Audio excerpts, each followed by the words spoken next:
proses penghancuran, sehingga ore menjadi berukuran kecil, lalu di-screening untuk memperoleh ukuran ore yang sudah ditentukan. Untuk selanjutnya, ore dimasukkan ke dalam mesin konsentrator. Di dalam mesin ini, ore dihancurkan lagi sampai ore berukuran halus, lalu dicampur dengan air sehingga menjadi konsentrat. Kemudian konsentrat masuk dalam proses flotation, yakni proses pemisahan nikel dengan mineral lainnya melalui pengapungan pada suatu wadah khusus.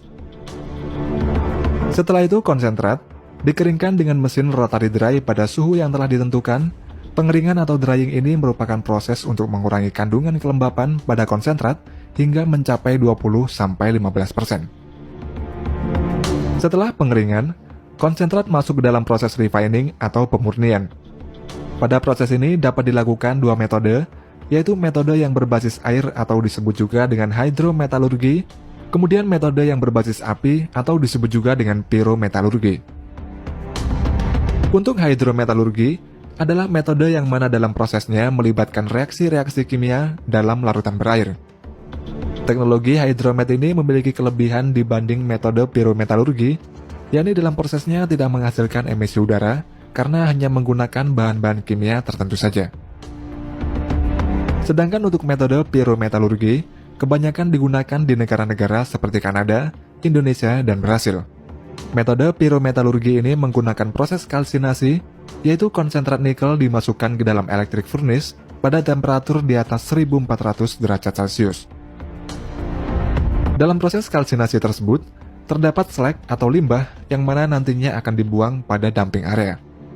Sedangkan sisanya adalah konsentrat yang mengandung nikel atau disebut juga dengan matte cair.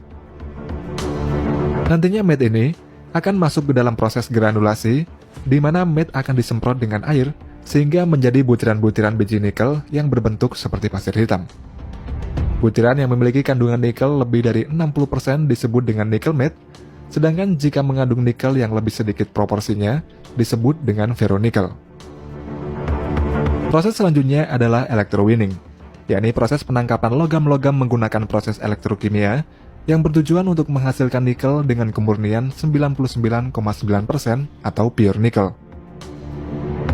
Dalam proses electrowinning ini, plat aluminium akan berperan sebagai katoda dan plat lainnya berperan sebagai anoda, yang kemudian dimasukkan ke dalam wadah khusus yang terdapat butiran-butiran biji nikel yang sudah diberi campuran kimia khusus.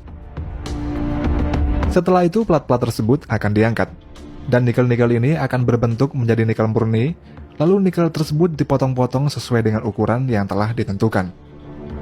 Nikel-nikel yang sudah dipotong tersebut, kemudian nantinya akan dijual ke konsumen di seluruh dunia, dan selanjutnya akan digunakan sebagai bahan baku untuk berbagai macam produk.